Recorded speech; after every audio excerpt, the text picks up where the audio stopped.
둘, 셋. 안녕하세요. 청소년보호구역 이세한 변호사. 조원진 변호사. 이세진 변호사입니다.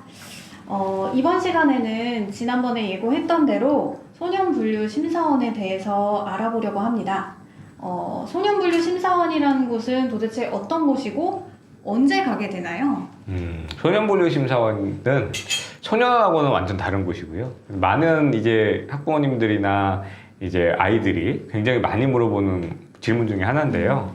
이 사실 이 청소년이나 학교폭력을 전문으로 하지 않는 변호사님들도 많이들 모르셨던 것 같아요. 그래서 굉장히 이 부분을 많이들 놀래하시고 소년분류심사원 입소하시고 충격을 받아서 상담 오신 분이 너무 많은데요.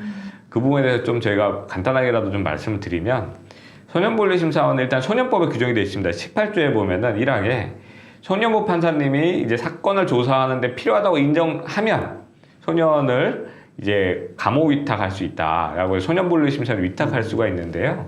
여기서 이제 소년분류심사는 위탁이 되면 그 안에서 사건에 대한 내용, 그리고 우리 보호소년 아이가 이 사건을 어떻게 보는지, 그리고 반성을 하는지, 그리고 또 재범을 할 것 같은지, 가정환경 어땠는지, 그 안에서 또 룰이나 이런 것들을 잘 지키는지, 이런 것들을 종합적으로 고려를 해서 판사님한테 보고서를 보내는 거예요. 결론적으로 쉽게 말씀드리면.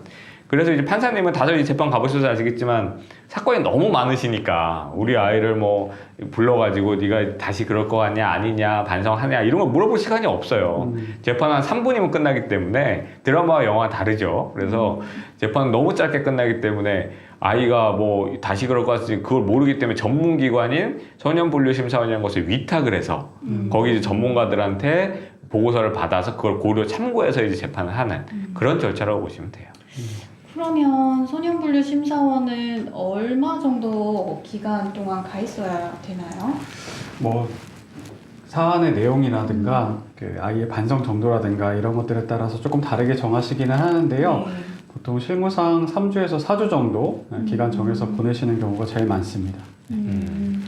그러면 이 소년분류심사원이라는 곳은 뭐 등하교 출퇴근 하듯이 이제 왔다 갔다 할 수 있는 곳인지 어떤가요? 소년분류심사원은 말 그대로 교육적 목적 때문에 가는 것인데 공익근무원처럼 출퇴근하지 않고요.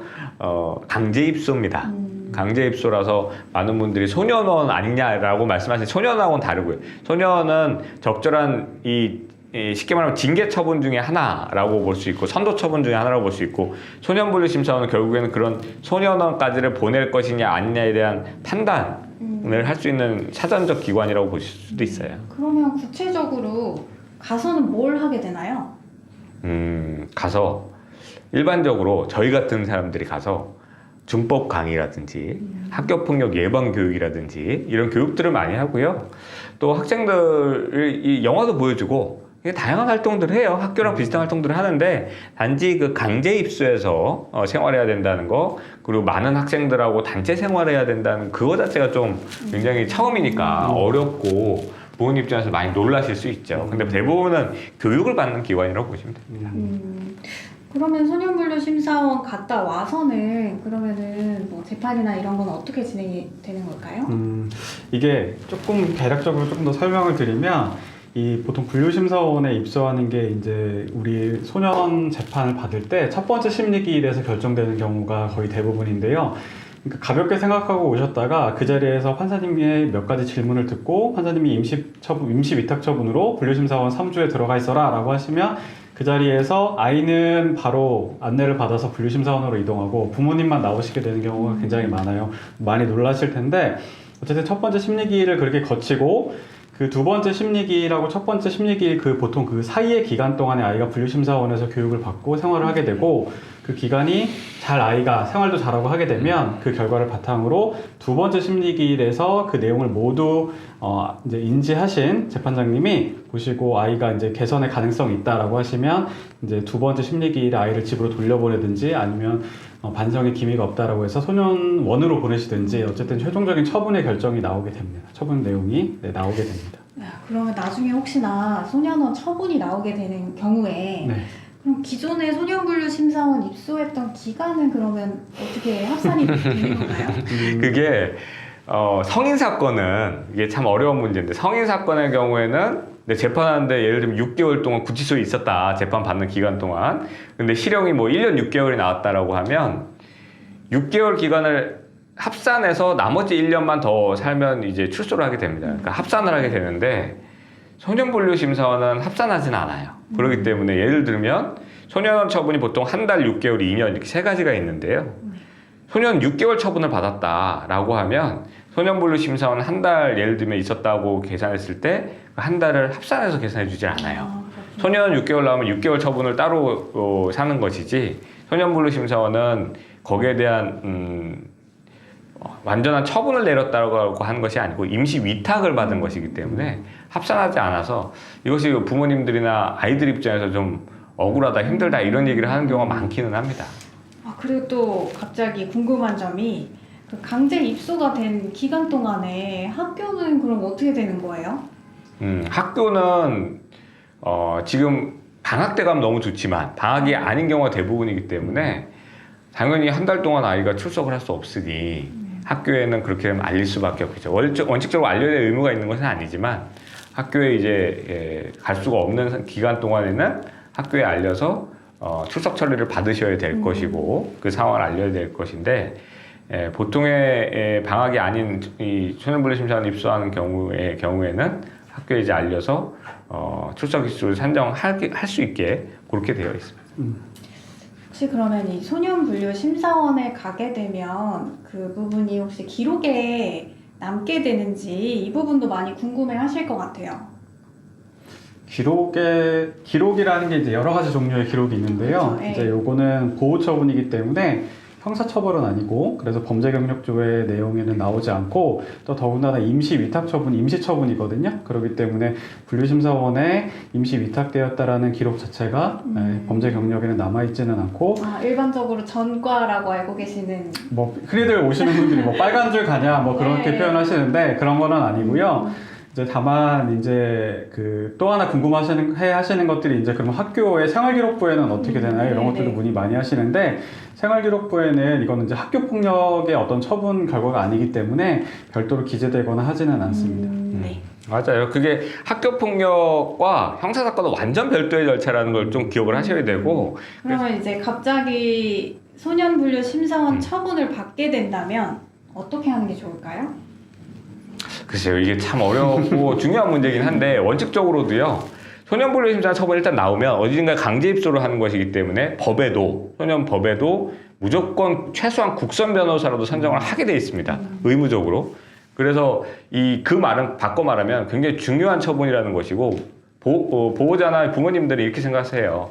아니 우리 아이가 별거 아니라고 했다.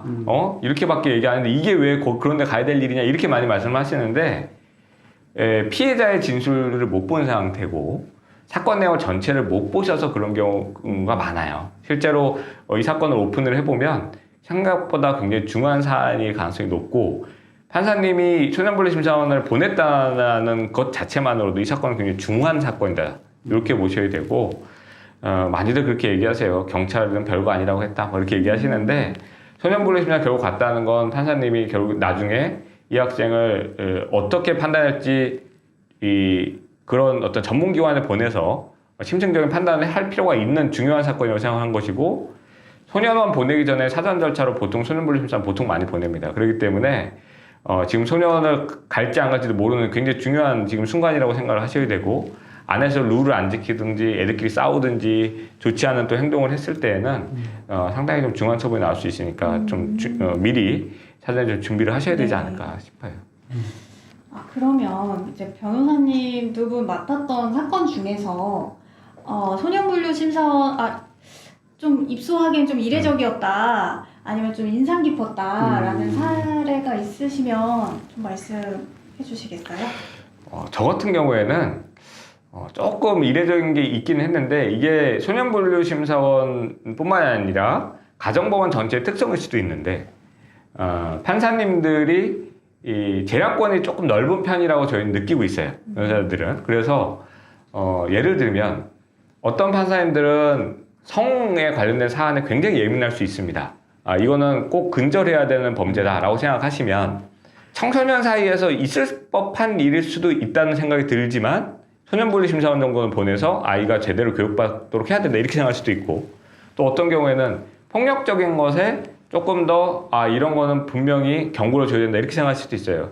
제가 했던 사건 중에서는 여학생들끼리 뺨을 때리고 이렇게 그렇게 좀 폭력적인 행동을 하긴 했는데 그게 막 뭐 심각한 어떤 그런 상해 결과까지는 아니었는데도 소년분리심사가 간 케이스가 있어요.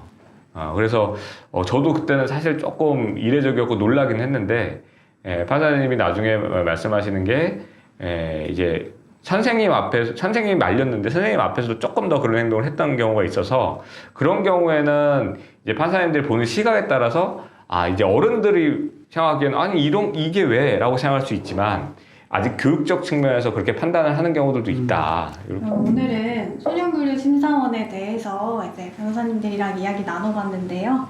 학생들이랑 부모님들이 좀 궁금해하셨던 부분들이 좀 해소가 되셨는지 모르겠어요.